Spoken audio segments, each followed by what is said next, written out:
అథారిటీలీ I'm saying 8.5 కోట్లతో చిన్న copper dam కడదాం, నీళ్లు ఎత్తుదామని తెలంగాణ నీటిపారుదల శాఖ రాష్ట్ర ప్రభుత్వానికి ఒక నివేదిక ఇచ్చింది.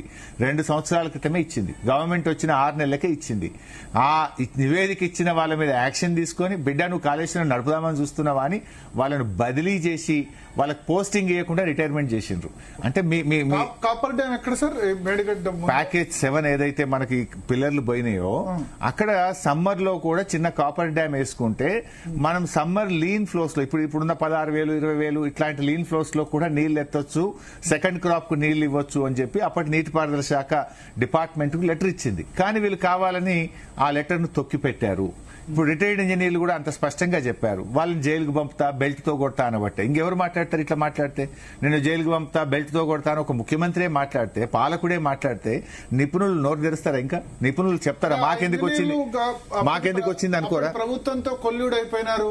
ఇక మాట్లాడినోడల్లా కొల్లుడు అవుతావు. అదే ఇంజనీర్ల రిపోర్ట్ పట్టుకొని నువ్వు అసెంబ్లీలో అప్పటి రిటైర్డ్ ఇంజనీర్లు ఇట్లా చెప్పిండ్రు అని చెప్పి మమ్మల్ని బ్లేమ్ గేమ్ చేసినావు కదా. అంటే నీకు అవకాశం అనుకూలంగా ఉంటే ఆ నిపుణులను వాడుకుంటావు. ఆ నిపుణులు ఇప్పుడు నీళ్లు ఎత్తు అంటే వాళ్ళకు బీఆర్ఎస్ ముద్రేస్తావా నువ్వు? అంటే నీకు నచ్చితే ఒక తీరు, నచ్చకపోతే ఒక తీరు. ఇది ఎక్కడి పద్ధతి అండి? అయితే ఒక్కటి నేను ఇక్కడ ప్రజెంట్ చేస్తున్నా, మీరు చూడండి. ఇప్పుడు మేడిగడ్డ దగ్గర ఈ కన్నెపల్లి పంప్ హౌస్ దగ్గర నుంచి ఫస్ట్ అన్నారు, కన్నెపల్లి పంప్ హౌస్ దగ్గర నుంచి అన్నారంకు లిఫ్ట్ చేయాలి. సరే, మేడిగడ్డ అంటే గేట్లే పూర్తిగా అవసరం లేదు, ఎందుకంటే మేడిగడ్డ తర్వాత కన్నెపల్లి ఉంటుంది కాబట్టి తెరిచి ఉంచాలి. నెక్స్ట్ ఇక్కడ అన్నారంలో 5.5 TMC స్టోరేజ్ ఉంచాలి మోటార్లకు నీళ్ళు అని రిటైర్డ్ ఇంజనీర్లు చెప్పారు. కరెక్ట్. కానీ అసలు అన్నారంలో స్టోరేజే వద్దు, అక్కడ ఆల్రెడీ గ్రౌటింగ్, సీపేజ్ ఇవన్నీ గ్రౌటింగ్ పూర్తి స్థాయిలో చేసినారు. గ్రౌటింగ్ జరిగింది, కంప్లీట్ గ్రౌటింగ్ జరిగింది. ప్రాజెక్ట్ ఇంటాక్ట్ ఉంది. ఇప్పుడున్న ప్రత్యేక పరిస్థితుల్లో, ఎలినినో పరిస్థితుల్లో, కరువు పరిస్థితుల్లో మినిమం స్టోరేజ్ పెట్టి నీళ్లు ఎత్తొచ్చని డిపార్ట్మెంట్ చెప్తుంది, రిటైర్డ్ ఇంజనీర్లు చెప్తున్నారు, శాస్త్రి గారు చెప్తున్నారు, నిపుణులందరూ చెప్తున్నారు. మీరు అది ప్రయత్నమే చేయకుండా ఉద్దేశపూర్వకంగా చేసి ఇప్పుడు ఈ లెక్కన ఇంకా 2 ఏళ్లైనా ఇదే పరిస్థితి మీద, ఇంకా 2 ఏళ్లైనా రిపేర్ చేయరు. తర్వాత మళ్ళీ అసలు టెస్ట్లే పూర్తి కాలేదండి వీళ్ళు జోకు. మీరు చూడండి, మళ్ళీ బీఆర్ఎస్ వచ్చినాక మేమే చేస్తాం. వీళ్ళు ఇప్పుడు ఎత్తితే విఘ్నత ప్రదర్శిస్తే వాళ్ళకే మంచి పేరు వస్తుంది, ఎత్తకపోతే రేపు బీఆర్ఎస్ వస్తుంది, గ్యారంటీగా ఎత్తుతుంది. అదేమి ఆపేది కాదు. కాకపోతే ప్రజలు సఫర్ అవుతారు, రాష్ట్రం సఫర్ అవుతుంది అనేది మా బాధ. సో ఇప్పుడు అన్నారం దగ్గర 5.5 TMCలు పెట్టాలంటే గేట్లు ముయ్యాలి అన్నారు. మూసినా ఎటువంటి ఇబ్బంది రాదు. నెక్స్ట్ సార్ సుందిళ్ళ దగ్గర 8.83 కెపాసిటీ అయితే ఇక్కడ కూడా 3.3 TMC పెట్టాలి.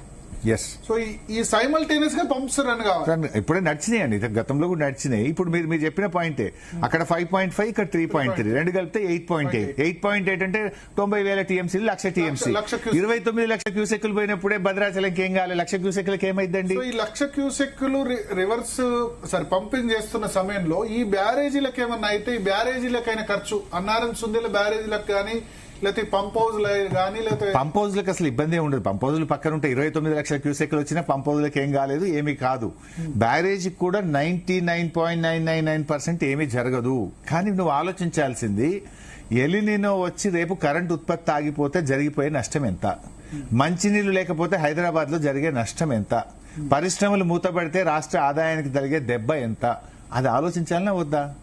ఆ క్యాలిక్యులేటెడ్ రిస్క్ తీసుకొనైనా సరే నీళ్లు ఎత్తాలి. ఇప్పుడు నీకు డబ్బు కావాలంటే దొరుకుతుందేమో, బంగారం కావాలంటే దొరుకుతుందేమో, నీళ్లు దొరకవు కదా. నీళ్ళు ఎట్లా సృష్టిస్తావు నువ్వు? నీళ్ళు ఆకాశంలో తెస్తావా, గాలిలో తెస్తావా? నీళ్లున్నాయి మేడిగడ్డ దగ్గర. మొత్తం ఖర్చు ఎంత సార్?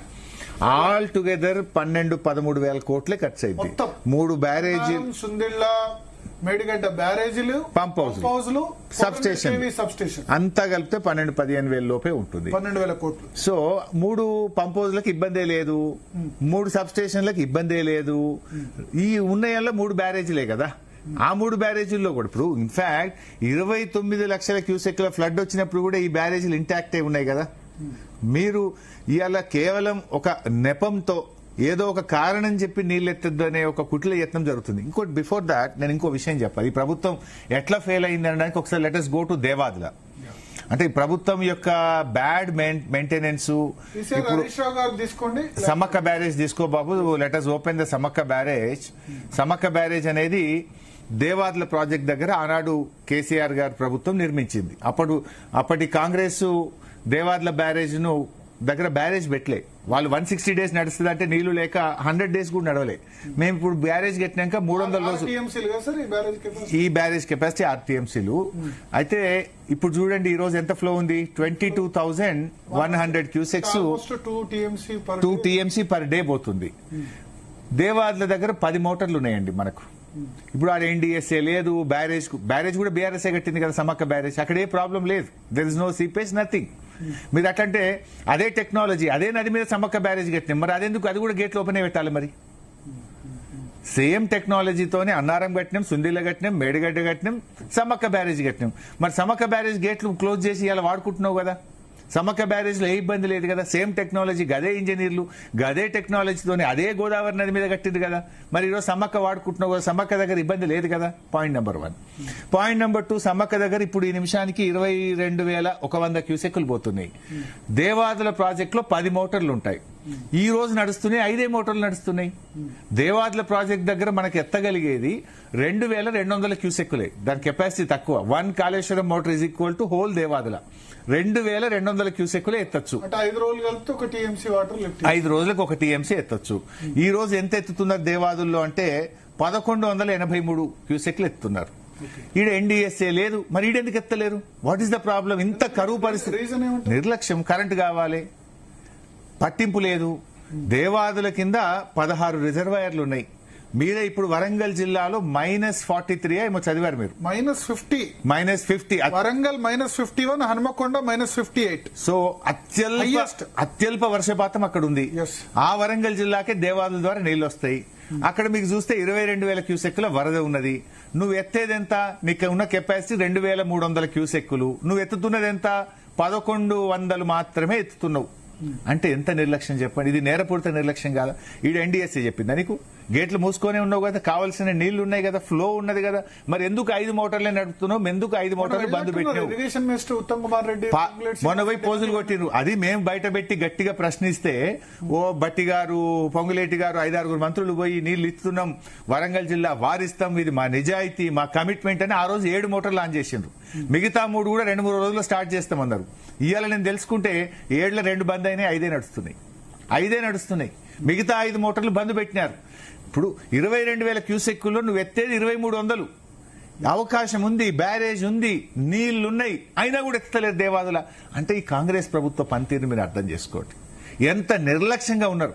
వరంగల్ జిల్లానైతే సస్యశ్యామలం చేయొచ్చు కదా, కావలసిన నీళ్లు ఉన్నాయి, సిస్టమ్ ఉంది, మొత్తం బీఆర్ఎస్ తయారు చేసి పెట్టింది. ఒక ఫెయిల్యూర్ ప్రాజెక్ట్ గా ఎందుకైంది సార్? ఎవరు చెప్పింది ఫెయిల్యూర్ అని?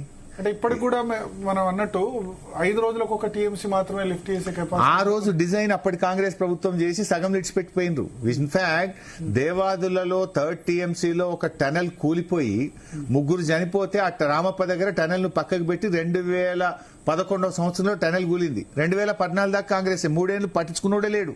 మళ్ళా బీఆర్ఎస్ వచ్చినాక నిపుణులతో మాట్లాడి ప్రత్యామ్నాయం ఆలోచించి దాన్ని పూర్తి చేసి 3rd ఫేజ్ ను పూర్తి చేసి ఉపయోగంలోకి తెచ్చింది మేము.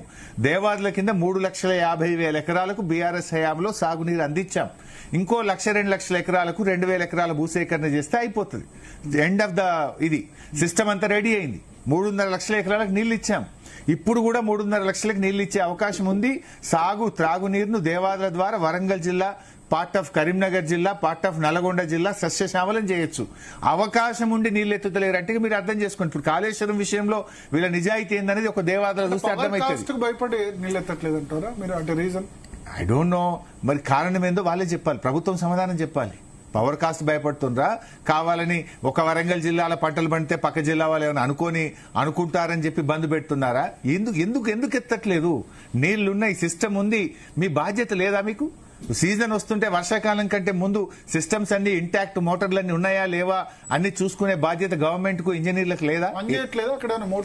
అది వాళ్ళు చెప్పాలి. మొన్న 7 నడిచినాయి, ఇవాళ 5కి వచ్చింది. మళ్ళా కావాలనే బంద్ చేసింది. ఇప్పుడు ఎలినినో అని చెప్పి 6 పంటలు వేసుకోండి, పంటలు వేయద్దంటున్నారు. నీళ్లున్న దేవాదులలో, నీళ్లున్న వరంగల్ జిల్లాలో ఎందుకు నీళ్లు ఎత్తడం లేదు? 16 రిజర్వాయర్లు, దాదాపు 16 టీఎంసీల నీళ్లు నింపుకునే అవకాశం ఉంది. నిజంగా దేవాదుల చుట్టుపక్కల ఉన్నాయన్నీ కూడా తపాస్పల్లి అన్ని కలిపి 16 టీఎంసీల కెపాసిటీ. నేను క్యాలిక్యులేట్ కూడా చేసిన. 1 జూన్ 2026 నుంచి ఇవాళ 20వ తారీఖు కదండి, 50 రోజులు. ఈ 50 రోజుల్లో మీకు ఉన్న అవకాశం 2300 క్యూసెక్కులు ఒక రోజు చొప్పున ఎత్తితే 11.23 టీఎంసీల నీళ్లు ఎత్తే అవకాశం ఉంది. కానీ మీరు ఎత్తింది ఎంత ఇప్పటికంటే 1.93 టీఎంసీ ఎత్తింది. అంటే దాదాపు 9 టీఎంసీలు కిందికి వదిలింది. అవకాశం ఉండి నీళ్లు ఎత్తలేదు. అంటే 17% చేసింది. 100% లో you have drawn only 17%. Rest of the మీరు 83% నీళ్లు కిందికి వెళ్ళిపోయినాయి. అవకాశం ఉండి కూడా దేవాదులలో 17% ఎత్తినారు, 83% నీళ్లు కిందికి వదిలినారు. నిజంగా 11 టీఎంసీల నీళ్లు ఇవాళ రిజర్వాయర్లు నిండి ఉంటే వరంగల్ జిల్లా సస్యశ్యామలం కదా. కాలంతో నిమిత్తం లేకుండా వరంగల్ జిల్లాలో పంటలు పండుతుండే తాగునీరుకి ఇబ్బంది లేని పరిస్థితుల్లో వరంగల్ ఉండాలి కదా. 11.2 ఎత్తాల్సిన చోట ఓన్లీ 1.9 ఎందుకు ఎత్తారు అన్నదే మా ప్రశ్న. ఈ రోజు కూడా 22,100 క్యూసెక్కులు కిందికి పోతున్నాయి. వీళ్ళు ఎత్తింది 1100 ఎత్తుతున్నారు, 22,000 కిందికి పోతున్నాయి. అంటే ఇది కాంగ్రెస్ పార్టీ యొక్క నిర్లక్ష్యము, కాంగ్రెస్ పార్టీ రైతుల పట్ల చిత్తశుద్ధి లేకపోవడానికి ఇంతకంటే ఇంకేం నిదర్శనం కావాలని నేను అడుగుతా ఉన్నా. సో ఇదే విషయం కాళేశ్వరంలో కనబడుతుంది. అంటే you can to understand I'm telling. అయితే కాళేశ్వరంలో మోటార్లు పంపులు ఇప్పుడు ఆన్ చేయక దాదాపు 3 years అవుతుంది. ఇప్పుడు ఆన్ చేస్తే పని చేస్తే అబ్సల్యూట్లీ నో ప్రాబ్లం. నాకు తెలిసినంత వరకు 3-4 రోజులు టైం ఇస్తే